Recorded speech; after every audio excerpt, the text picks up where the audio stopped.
প্রণাম গুরুদেব, জয় মহাকাল। গুরুদেব, ইদানিং দেখা যাচ্ছে ইয়ং জেনারেশনের মধ্যে গুরুদেব কর্ণ পিশাচিনীর সাধনা বা পুজো পাঠ করার বিষয়গুলো, কিংবা বলতে পারে ডার্ক সাইডের প্রতি তাদের আকর্ষণটা বেড়ে যাচ্ছে গুরুদেব। আর একটা বিষয় যেটি গুরুদেব, যে কর্ণ পিশাচিনী আসলে কে, এটা কিভাবে আসতো গুরুদেব, এই বিষয়টি যদি একটু বলেন। প্রথম কথা হচ্ছে ওটা কর্ণ পিশাচিনী, ওটা কর্ণ পিশাচিনী। এখন যেটা বর্তমানে সমস্যা যেটা হচ্ছে ইয়ং জেনারেশনদের মধ্যে, কর্ণ পিশাচিনীকে আমরা রপ্ত করব, রপ্ত করে একে বশীভূত করব, ভবিষ্যৎ জানবো। এটা একটা কালচার ইয়ং জেনারেশনের মধ্যে এসেছে। এর জন্য কিছুটা সামাজিক দায়ী, এর জন্য কিছুটা সরকার দায়ী, এর জন্য কিছুটা পরিস্থিতি দায়ী। এই তিনটে দায়ী। তার মূলত কারণ যদি তিনটে পক্ষপাতে আমি যদি বলি, প্রথম তো আমি সরকারকে বলবো। কেননা গভর্নমেন্ট, যে কোনো দেশের গভর্নমেন্ট, বিশেষ করে এই পিশাচিনীটা বেশিরভাগ ক্ষেত্রে দেখা গেছে কিন্তু পশ্চিমবঙ্গে ব্যবহৃত হতে, আর বেশিরভাগ ক্ষেত্রে কিন্তু দেখা গেছে কিন্তু বাংলাদেশে কিছু স্পেসিফিক শহরে দেখা গেছে করতে। বিশেষ করে এটা দেখা গেছে করছে এখনকার জেনারেশন। তার কারণ চাকরি বাকরি নেই, মানুষের কাছে অর্থ নেই, টাকা নেই, মানে ফিনান্স কন্ডিশন খুবই খারাপ।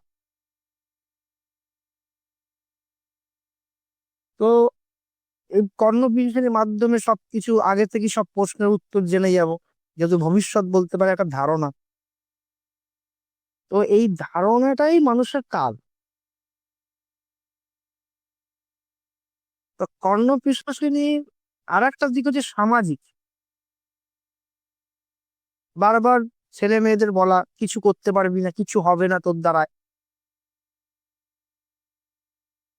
সামাজিকে অন্ধকার জগতে গ্ল্যামার লাইট আমাকে পেতেই হবে, লালসা লোভ, এইগুলো মানুষকে আরো নেগেটিভের দিকে ঠেলে দিয়েছে, আরো ঠেলবে, আরো মানুষ যাবে ওর মধ্যে। তো এইগুলো মিলিয়ে মিশিয়ে গিয়ে আস্তে আস্তে মানুষ যখন হতাশ একটা ডিপ্রেশনে চলে যায়, আর তার ইচ্ছা মানে তার যে দুর্বলতা যখন তার কে যখন সে হাতিয়ার বানাতে যায়, মানে অন্য কষ্ট না করে অন্যভাবে আমি প্রসিডিওর করব, তখনই কিন্তু এই অনৈতিক কাজের সঙ্গে বা অনৈতিক মানে অনৈতিক শক্তির সঙ্গে জুড়ে যায়। এটা আজ থেকে না, অনেকদিন আগে থেকে। এগুলো আগে আগে এগুলো রাজারা করতো। রাজা করতো বলতে মানে রাজার যে মানে আহ, সাম্রাজ্যে যার মানে মানে যারা আহ গ্রহ নক্ষত্র জ্যোতিষী বা ঋষিগণরা তারা যে উপদেশ দিত তাদের দিয়ে করাতো। ঠিক আছে, আগেকার রাজারা করতো। এটা কিভাবে এসছে কি বিভ্রান্ত পরে সব বলছি। এখন এই কর্ণ পিশাচিনী কিন্তু খুবই গোপনীয় এক শক্তি, খুবই গোপনীয় ছট, গোপনীয় শক্তি। এটা টোটালি গুপ্ত। মানে কি? গুপ্ত মানে গুপ্ত, যেটা কোনোদিন প্রকাশ্যে আসবে না। আর যখন এটা প্রকাশ্যে আসবে তখন কিন্তু এর ক্ষতি হবে, ভালো হবে না। তো কর্ণ পিশাচিনী খুবই বিপজ্জনক সাধনা এক টাইপের। কি বলবো, কিভাবে বোঝাবো, খুবই বিপজ্জনক। আর মানুষ এই বিপজ্জনক এই সাধনাতে নেশায় মত্ত হয়েছে। ঠিক আছে, পাগলামি চালু করেছে আমাকে পাওয়ারফুল হতে, কিন্তু পাওয়ারফুল হওয়া যায় না। এটা এই সাবজেক্টটা কিছুটা দায়ী আছে, কিছুটা দায়ী যারা তন্ত্রবিদ্যা করছে বা শিখছে, যে ইউটিউবের মধ্যে দেখাচ্ছে, তারাও কিছুটা রেসপন্সিবিলিটি মানে দায়ী আছে। আমি কর্ণ বিশ্বাসিনী মানে আমি কর্ণ পিশাচিনী সিদ্ধি, ঠিক আছে? এই যে মানে আমি আমার যতটুকু জানা বা নলেজের মধ্যে যতটুকু আছে, আমি বলছি না, আমার অতটা জ্ঞান নেই, কিন্তু যতটুকু মানে যতটুকু আমি মানে মহাকালের কাছে জ্ঞান প্রাপ্ত লাভ করেছি, ঠিক আছে, যে কর্ণ পিশাচিনী সাধন সিদ্ধিটা করলে আর কোনো অন্য দেব দেবীর পুজোর আর সে অনুমতি পায় না। কিন্তু এখন যে বগলা দেবী যে পুজো করছে সেও কর্ণ পিশাচী পুজো করছে, যে কালী মহাশক্তির পুজো করছে সেও কর্ণ পিশাচী পুজো করছে, ঠিক আছে? কি বলবো, কিভাবে বোঝাবো সাবজেক্টটা? এটা একটা পিশাচ তন্ত্র। পিশাচ মানে কি? আজকে যদি বর্তমানে যদি কেউ নোংরা অবস্থা থাকে, সে সচরাচর লোক কি থাকতে চাইবে? চাইবে না। তো ওই হচ্ছে পিশাচ, মানে যে মরা মানুষে 15 দিন 16 দিন 20 দিন পড়ে থাকা সেই গন্ধটাকে পিশাচ, মানে পিশাচ তন্ত্র বলা হয়। খুবই খুবই মানে কি বলবো, একটা বিপজ্জনক শক্তিশালী পুজো। এই পুজো করে কোনো বেনিফিট কি হয় সেটা তো পরে বলছি, এটা সাধকদের জন্য, নর্মালি গৃহস্থ লোকেদের জন্য নয়। আর যদি আমি আমি এই ভিডিওতে বলছি, যদি আমি কর্ণপিশাচিনী পুজোর পদ্ধতি এবং তার যদি ভিডিও প্রকাশ করি না, তো মানুষ আঁতড়ে উঠবে, মানে মানুষের ঘুম হবে না। সাধারণ মানুষের কথা বলছি, যারা নর্মালি এরা পুজো করছে করছে এই করছে সেই করছে, আমি তাদের বিষয়ে কিছু বক্তব্য যাচ্ছি না। সাধারণ মানুষ আঁতড়ে উঠবে। তো এই হচ্ছে প্রথম কথা। দ্বিতীয় কথা হচ্ছে কর্ণপিশাচিনীটা কে? রুদ্র জামাল তন্ত্র থেকে এইটা 64 যোগিনীর মধ্যে একটা যোগিনী। 64টা যোগিনী আছে, তার মধ্যে একজন যোগিনী হচ্ছে কিন্তু রুদ্র জামাল তন্ত্র অনুসারে, মানে একটা বই আছে রুদ্র জামাল তন্ত্র, সেটা অনুসারে কিন্তু বলা হচ্ছে যে 64 যোগিনীর মধ্যে একটা হচ্ছে এই যোগিনী। এটা ভূত দামর তন্ত্রে কিন্তু এটা মহাশক্তিধর এক যোগিনী, মানে এটা ভূতের প্রকৃত ভূতের ফাংশন। এখানে কোনো দেব দেবতার মধ্যে ফাংশনের মধ্যে পড়ছে না। এখন শিব আর কালীকে এখানে মিক্সিং করলে হবে না, এরা পরমাত্মা পরমেশ্বর, এরা সবার ঊর্ধ্বে, এটাকে বুঝতে হবে। মানুষ সবাই তার যোগ্যতা অনুযায়ী এক একটা লেভেল পদ দেওয়া হয়, এবং কালী আর শিব কিন্তু এদের লেভেল হাই, এদের সঙ্গে কিন্তু বাকিদের যে ভূত পের দাগেরি যোগিনী এদের সঙ্গে কম্পেয়ার করলে হবে না, ঠিক আছে? তো ওটা আলাদা সাবজেক্ট, এটা আলাদা সাবজেক্ট। এটা ভূত ডাম তন্ত্র থেকে এসছে, বৈদ্য তন্ত্র থেকে এর উল্লেখ আছে, এটা এসছে বৈদ্য তন্ত্র থেকে অনেক উল্লেখ আছে। পিশাচ বর্গী এক বিশেষ রূপ নেগেটিভ শক্তির উপরে বিরাজমান করছে এটা, ঠিক আছে? এটা শোনা গেছে বা বলা গেছে, এটা বলে যে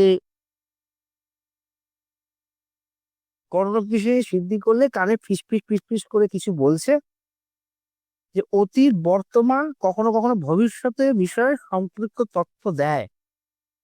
এটাকে বলা হয় মানে অতীন্দ্রিয় জ্ঞান দেয়, মানে যেটা হচ্ছে তোমার যে কালকে নিদর্শন করছে, তোমার কালকে দেখাবে যে দেখো কাল কি হতে চলেছে। আমি তাহলে তাহলে ওটা যদি বলতে পারি তোমার ভবিষ্যতে কালকে কি হবে, তাহলে তুমি লোকেও যে ভবিষ্যৎ বলতে পারি, বিশাল ব্যাপার, ঠিক আছে? তা ভবিষ্যৎ যে দেখার ব্যাপারটা কিছু যদি গড গিফটেড থাকে, আবার কেউ কিছু সাধনা সিদ্ধি করেও, কঠোর সিদ্ধি করেও সেটা লাভ করে। কিন্তু এই কর্ণ কিশোরীকে খুব হাইলাইট করা হয়েছে, বিশেষ করে এই কয়েক বছর বা কয়েক বিগত বছর, লকডাউনের পর থেকে, করোনা ভাইরাসের পর থেকে তার মানুষের তখন তো সেরকম কাজ ছিল না, তাই ইউটিউব থেকে বিশেষ করে এই কর্ণ কিশোরী প্রচলিত হয়েছে। কর্ণ কিশোরী লোকে জানতো, কিন্তু অতটা লোক কিন্তু ওয়াকাবল ছিল না। আস্তে আস্তে ওয়াকাবল হয়েছে, এবং ওয়াকাবল হয়ে সব ওই দিকে ঝুঁকেছে। এর পুজোর সাধনা খুব জানার খুব ইচ্ছা, কিন্তু আর কিছু জিনিস আছে সেটা বলবো না, শর্টকাটে শর্ট ফর্মের মধ্যে বলবো। তন্ত্র সাধনে সুনির্দিষ্ট পুজোর বিধির বিধান খুব কম পাওয়া যায়। মানে অনেক বই ঘাটলে দেখা গেছে একজন এক বিবরণ দিয়েছে, এর বিশেষ করে এর বিষয়টা কিন্তু খুব কম আছে যে লেখা আছে যে পুজোর পদ্ধতিটা কিরকম। এবার যার যার মতে সে তার মতন, তার গুরু গুরু যদি সেরকম পারদর্শী থাকে তার কাছে সেই গুরু দীক্ষা নিয়ে সেটা করলো, সেটা আলাদা চ্যাপ্টার। কিন্তু বইয়ের মধ্যে কিন্তু তার বর্ণনাগুলো এক এক ভাবে এক এক রকম ভাবে দিয়েছে। কিন্তু এটা বৌদ্ধতন্ত্রের মতো এসছে, কিন্তু খুবই, এটা বৌদ্ধতন্ত্ররা খুব ডার্ক সাইডে খুব ব্যবহার করতো, কারণ একটা সময় ছিল যে বৌদ্ধদের খুব মেরে ফেলা হতো, মার্ডার করে দেওয়া হতো এবং তাদের মন্দির ধ্বংস করে দেওয়া হতো। তো সেইটা জানার জন্য তখন কিন্তু এইসব দেবদেবী ও সাপোর্ট নিয়েছিল। এটা রাত্রে পুজো হবে, অমাবস্যায় পুজো হবে, চৈত্র অমাবস্যায় পুজো হবে, শ্মশানে নির্জন এলাকা স্থানেই পুজো হবে একমাত্র। যখন এই পুজোটা করবে, নো ভিডিও, নো টক, কোনো কথাবার্তা নাই। এমন জায়গায় যেতে হবে যেখানে মানুষের কোনো গন্ধ নাই, মানে কোনো কিচ্ছু নাই সেখানে। তো ভিডিও, লাইট, ক্যামেরা, মানে একদম বিচিত্র কাণ্ড।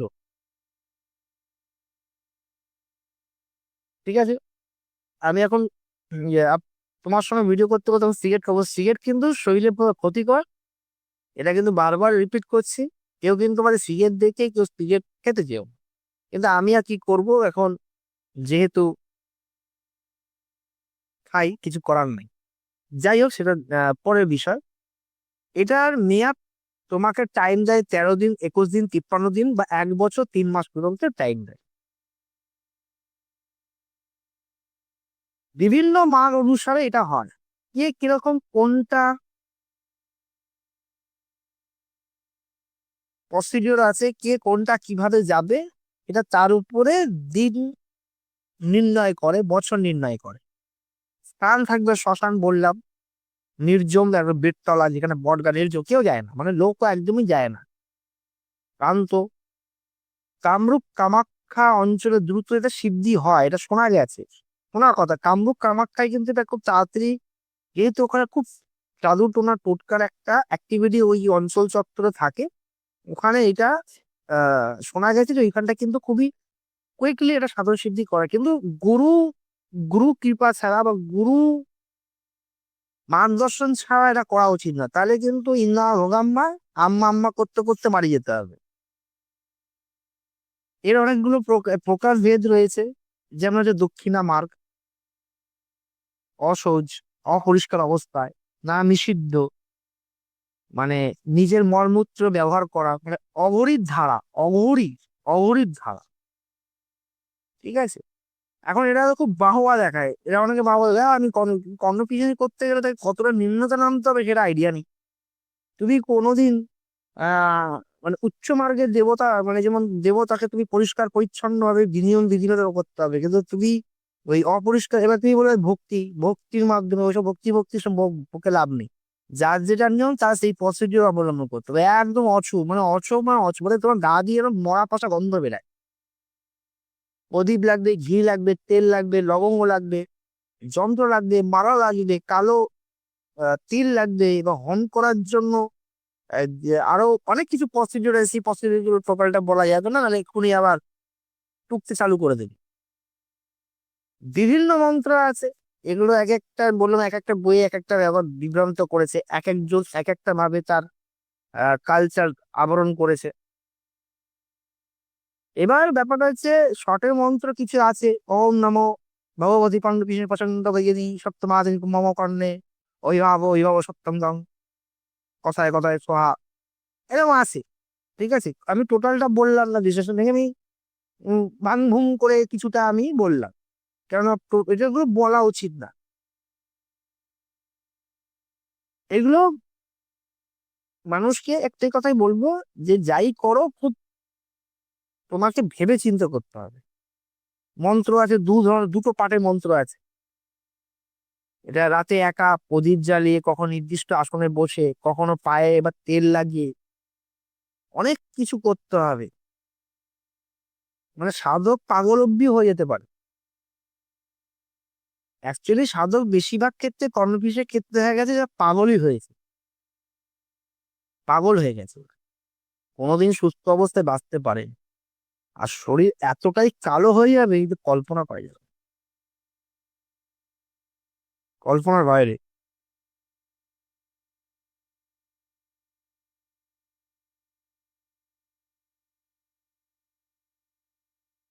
অনেকে হয়তো সিগারেট খাওয়া অপছন্দ হতে পারে, লিখতে পারে যে আপনি খাচ্ছেন না।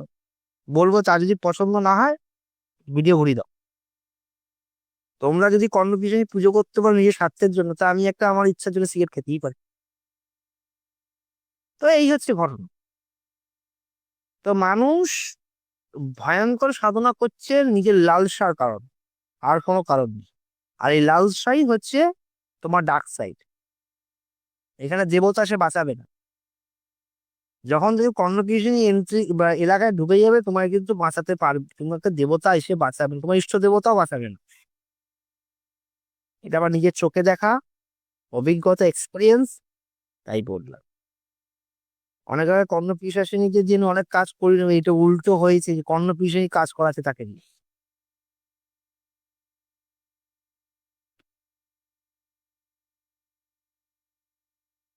আর কিছু বিশেষ কিছু বলার নেই, ভয়ঙ্কর সে ভয়ঙ্কর, আর সাধনা না করাই ভালো, মঙ্গল।